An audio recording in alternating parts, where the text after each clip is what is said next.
L'etnologa russa Svetlana Vasilievna Zarnikova, che ha lavorato per 20 anni sull'argomento, afferma che Iperborea era il nord della Russia, prima del diluvio. Per la scienziata, le lingue indo-ariane hanno tutte una base nord-russa e i miti degli ariani e iraniani raccontano di una patria artica. Inoltre, in tutti i sistemi mitologici, il paradiso è vicino al Polo Nord. Per giungere a Iperborea bisogna seguire una lunga catena di montagne, e queste montagne potrebbero essere gli Urali. Iperborea, quindi, per la scienziata, era la penisola di Kola, Archangelsk, la Carelia, fino al mare di Barents. In quella regione sono state trovati i resti di un'antichissima civiltà. La scienziata aggiunge che tutti siamo abituati a considerare la Grecia come una roccaforte della civiltà umana e che le sue conquiste si sono diffuse in tutta l'Europa. Ma ora i nuovi dati suggeriscono che è accaduto l'opposto, cioè che la civiltà greca è stata cresciuta e istruita dagli Iperborei, molto più antichi e sviluppati, provenienti dal nord della Russia. Credo che si possa essere d'accordo su questo ultimo punto, cioè che gli Iperborei siano giunti in Grecia da nord, ma restano dubbi sulla reale posizione geografica di questo nord. Credo che sia molto più a nord, per così dire, e questo per un motivo. Plutarco infatti afferma che Iperborea è una terra molto più grande dell'attuale mondo conosciuto. Quello è un vero continente, mentre le terre su cui viviamo, unite insieme, sono in realtà un'isola. Gli Iperborei chiamano infatti gli uomini isolani. Plutarco ci dice come arrivare a Iperborea. A 5 giorni di navigazione dalle isole britanniche c'è l'isola di Ogygia, che corrisponderebbe alle terre di Francesco Giuseppe o alle Svalbard, conosciute anche come Ultima Thule, e a 5.000 stadi da lì, cioè circa 1.000 chilometri, c'è un varco per Iperborea. Parlare di un paese oltre il circolo polare artico non è facile. Il discorso porta a luoghi sconosciuti oltre il polo e si sa che lì è proibito andare. Se ne poteva parlare di più secoli fa, quando furono redatte anche carte geografiche come quella di Mercatore. La letteratura parlava della patria degli Iperborei come un posto caldo, senza venti e un clima adatto a ogni coltivazione.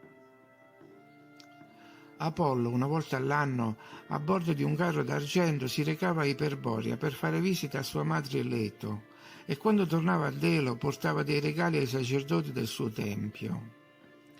Tutti i sacerdoti erano di Iperborea, e fra loro anche 2 giovani vergini, Iperoco e Laodice. Ma non solo Apollo si recava nell'antica patria a intervalli regolari.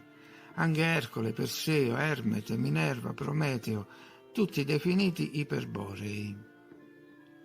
Ercole in particolare introdusse in Grecia i giochi olimpici e portò le prime piante di olivo, le cui fronde venivano anche usate per intrecciare ghirlande per i vincitori. Egli stesso gareggiò nei primi giochi. Cosa sappiamo ancora su Iperborea?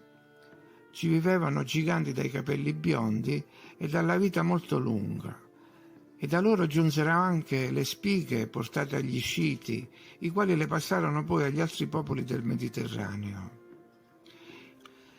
I campi degli Iperborei, perennemente fioriti, venivano chiamati Elisi, e lì passavano i loro ultimi giorni gli eroi cari agli dei. E sempre lì c'è una montagna la cui cima non è visibile, poiché si perde nel cielo, e anzi sembra che lo sostenga pure.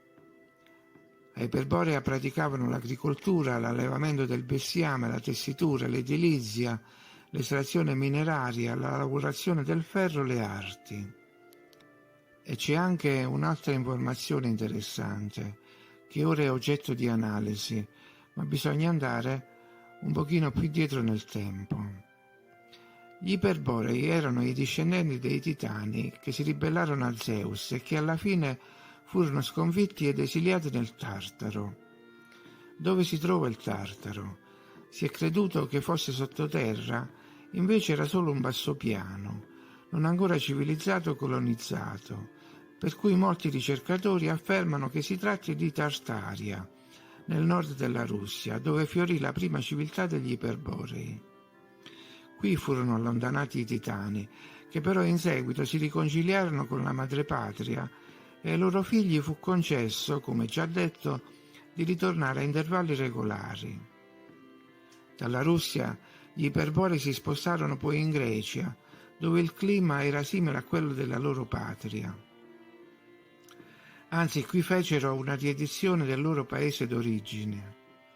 Infatti l'etnologa Zarnikova dice che nomi come Olimpo, Arcadia, Parnaso, eccetera, si richiamano a regioni di Iperborea.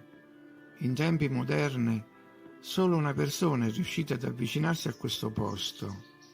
Si tratta del famoso contrammiraglio Richard Byrd, il quale il secolo scorso effettuò una spedizione per conto della Marina degli Stati Uniti e si addentrò col suo aereo per 3.000 chilometri oltre il polo. In una intervista che si può trovare in rete parlò della più grande scoperta geografica di tutti i tempi, una regione più vasta del Nord America. Dal suo aereo vide montagne, laghi, vegetazione e persino animali muoversi nel sottobosco. Definì ciò che aveva visto come un continente incantato, il più grande luogo sconosciuto, la terra dell'eterno mistero.